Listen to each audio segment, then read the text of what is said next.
Hey Nimish, hi. Welcome to my channel, Sonal from USA. And just to give you a brief about my channel, I am Sonal and I'm HR professional. I'm a mentor coach to many students, immigrants who are coming here on F1, H1, L1.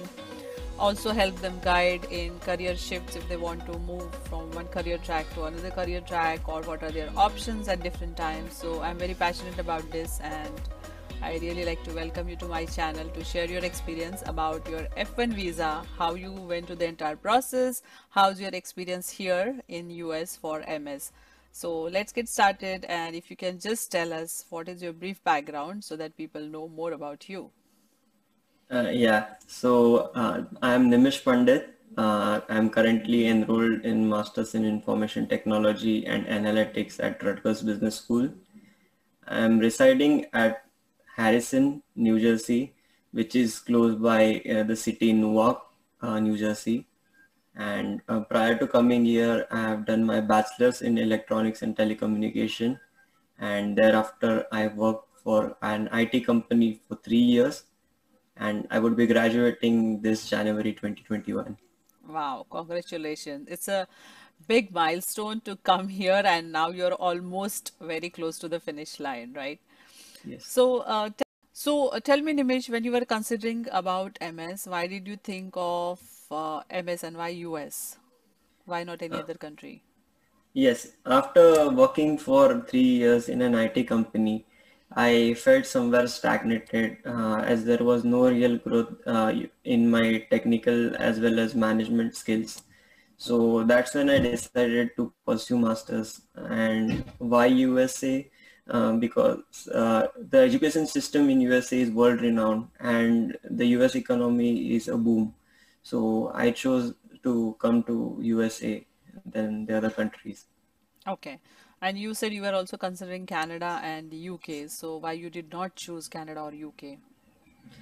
Yes, the reasons I did not go forward with Canada or UK is because in Canada most of the universities they give you diploma degrees, and the course duration is also small, like it is for 6 months or so. Mm-hmm. So it is just like doing any other course which would give you certifications. So it won't add much value to your career or resume.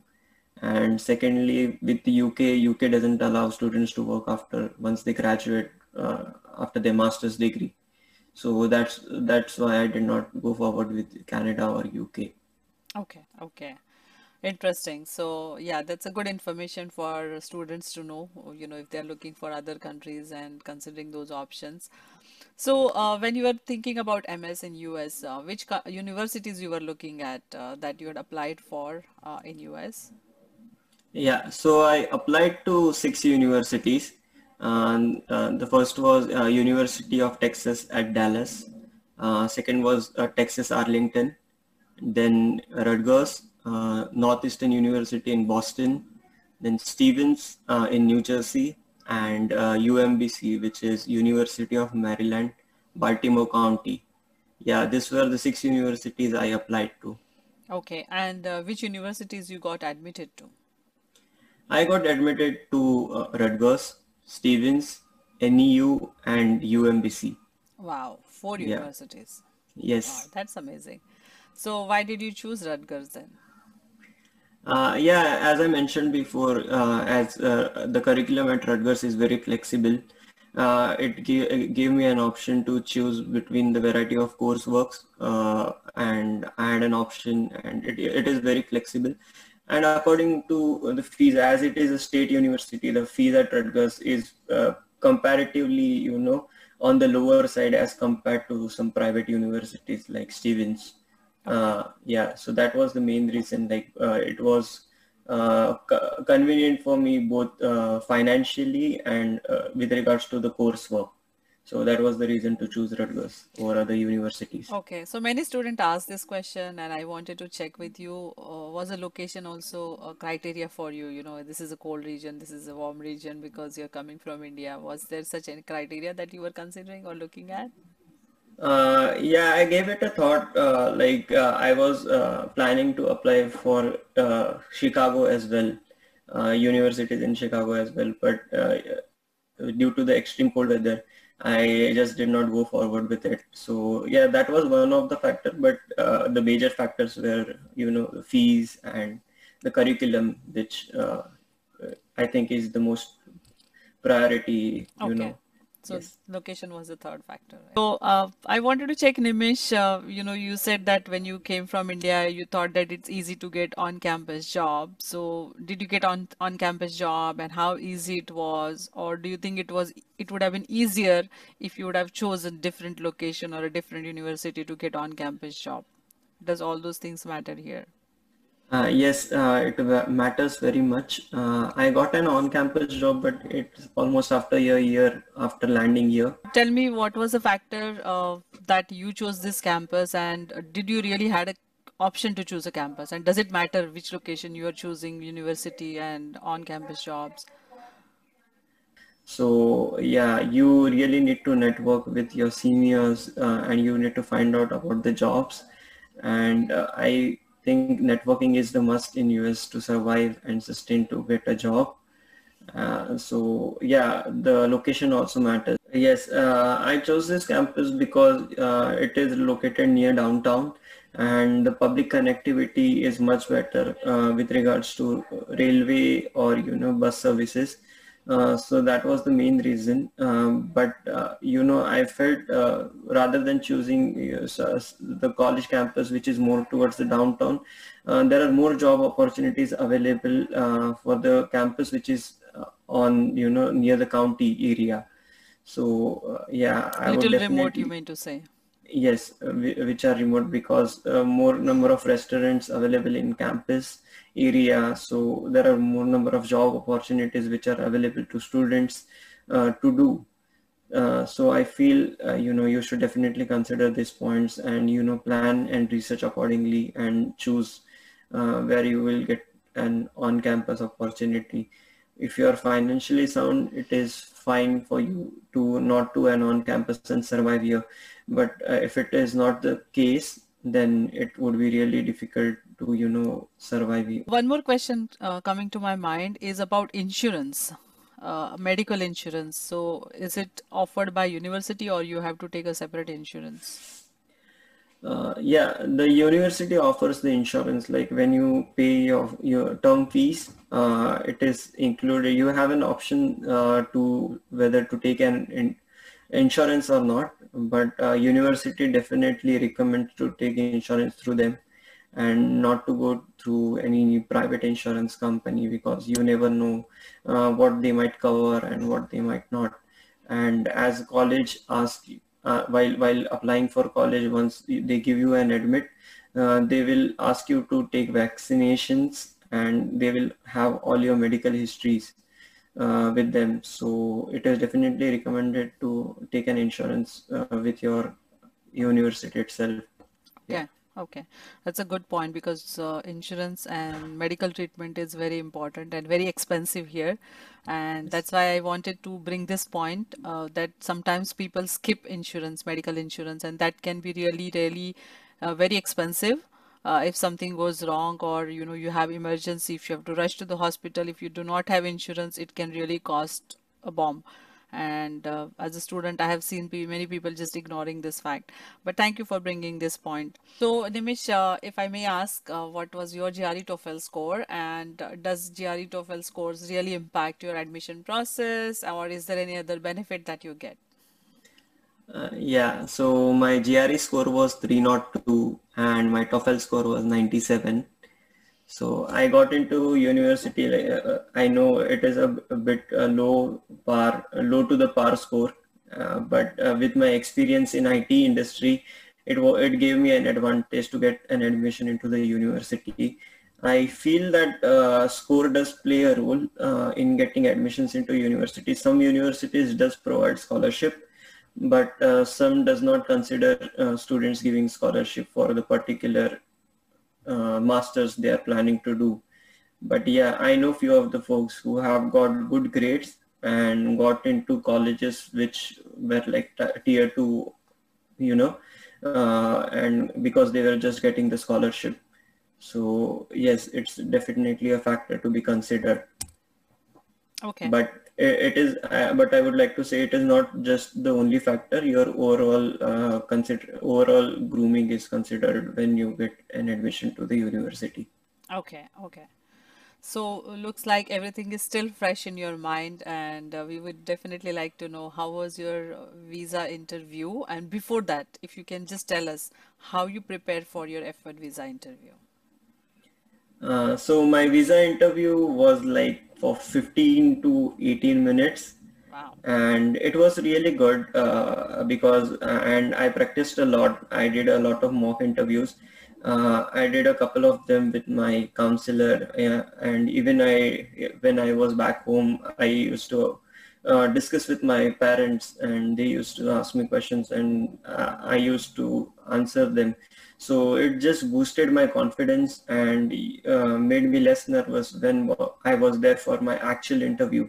So I would definitely suggest students to, prep as much as possible.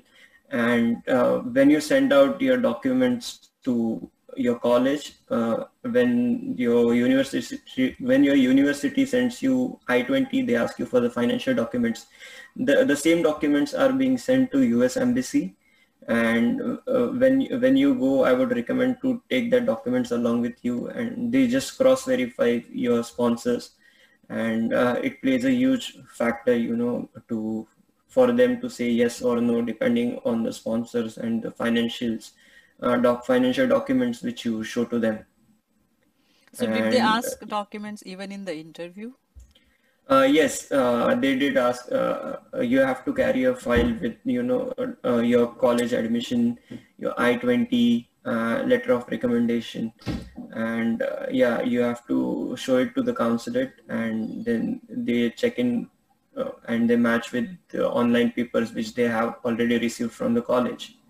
Yeah, so that matters. And I would say the most of the questions revolve around there are four main questions which I would say, like why this university, which all universities did you apply to, and your finances, and will you come back to your home country once you're done with the masters. So this is the most trickiest question I guess most students get caught up with. Right. So you rightly said this is the most tricky question, the last question. What is your plan after your MS? So what was your answer? So I would say your answer should be smart enough. So when I answered this question, I said that I'm open to opportunities all around the world. And my family being back in India, I would certainly love to come back to my home country. So you have to, be smart and provide a convincing answer to the consulate. So thank you for providing your honest answer, Nimish. Tell me, Nimish, how much time you had between, your visa approval, when you got your F1 visa approved, and your admission date? How much time you had to prepare and come here to US? I had my visa interview somewhere around July first week, and I did fly on like 21st of August. So it was around one and a half months time period between my visa interview and the time I landed here. Mm-hmm. Yeah. So normally you're only allowed to like carry two bags. So how did you prioritize what to bring and how did you manage everything? Yeah, so that is a great question, and a concern for every student is like what to get and what not to get.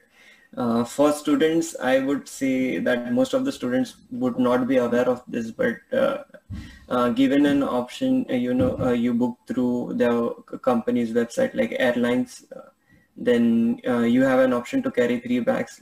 Some few of my friends who flew through taking Emirates, they were allowed to carry three bags. I myself was allowed to carry three bags when I did flight through Wow. British Airways. Yes, so students are allowed when they come for the first time. They are allowed to carry three bags. Yeah, That's a lot. and yeah, that's a lot.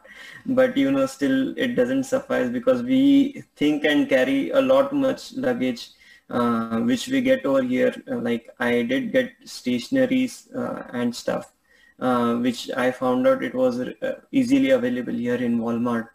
and Walmart is available at each and every corner in United States. So it is pretty easy to get things like stationery or plates. But the most important thing to carry along with while coming to US, I feel is pressure cooker, uh, which is of most important, and some spare parts because you don't get it easily over here. Secondly, I would say garam masalas. Though even though you get it over here, it costs a bit more. So for the initial few days to survive when you come, you can't go out to shop directly once you land here. So I would recommend students to get that. Yeah, and also trouser. This thing happened with me, like I did not get black trouser while coming, and when you go out for career fair, mostly the black trouser is preferred. Yeah, I would definitely recommend students to get their own trouser while coming because I felt it is bit on a higher side over here, and sizing can be an issue because people here are really tall. It is better to get a customized a trouser when you come along because services here are pretty expensive if you try and go to get it altered. So yeah, that's the recommendation I would like to give to students. Very good point, Nimish. I mean, I have seen that go for taller sizes, you have to alter, and alteration is very expensive because services are expensive in US. But that's a very good point. I think it's a very minute point you don't even think when you're coming here. It's a very good point for students that they don't have to go and hunt their sizes, especially because of the height. So that's a good thing. And because you came here from India, I wanted to ask this, when you came here, did you had anybody to pick you up, and how was your apartment and everything was set up, or you had to stay in the hotel? How was the initial beginning and settling time? Yes, when I landed here, fortunately I had my relative who came to pick me up at airport. But you should plan pre-ahead before landing here, like to arrange something, somebody who would pick you up from the airport. And with the apartments, there are a couple of websites like Trulia.com, or there are various Facebook pages for the universities where students post about housing. So students can go on that website or probably on the housing page and can look in for the houses. So housing would be an issue when you when you come land here initially, because even I landed on 21st of August, but I was about to get my house on 1st of September. So I had to spend a week's time with my family or relative who are here, and few of my friends, their landlord came to pick up to the airport, and there are also few volunteers who take the initiative. They come to pick you up at airport and drop to the location where you want to go to. So yeah, housing should be well pre-planned, and uh, when you plan to come to US, you should definitely know at what time you would be landing. If you would be landing late at night, then the transport services which would be available to you, and how will you commute. Yeah, that should be taken into consideration. Absolutely. Good point, Nimish, because and you also mentioned that landlords come and pick up. That is very surprising to me. Probably they are Asians or Indian landlords. I do not think if they are locals, they would really bother to come and pick you up. So just a word of caution. It's not that every landlord will come and pick up. But Uber is also safe to take, but depending on the time, and because you're coming for the first time, like you said, I would also recommend people to have somebody buddy arrange who can pick them up, help them, and especially in the winter time. If you're coming in summer, it is still a good time. With this, I really wanted to thank you and continue our discussion to know your experience on the cultural shocks and your MS experience in US, and also what is the current scene for OPT and jobs in this pandemic. So stay tuned with us, guys. And if Thank you you very have much. any questions, please write them in the comments, and we will definitely get them answered. So thank you so much. See you in next vlog with Nimish. So stay tuned. Bye bye.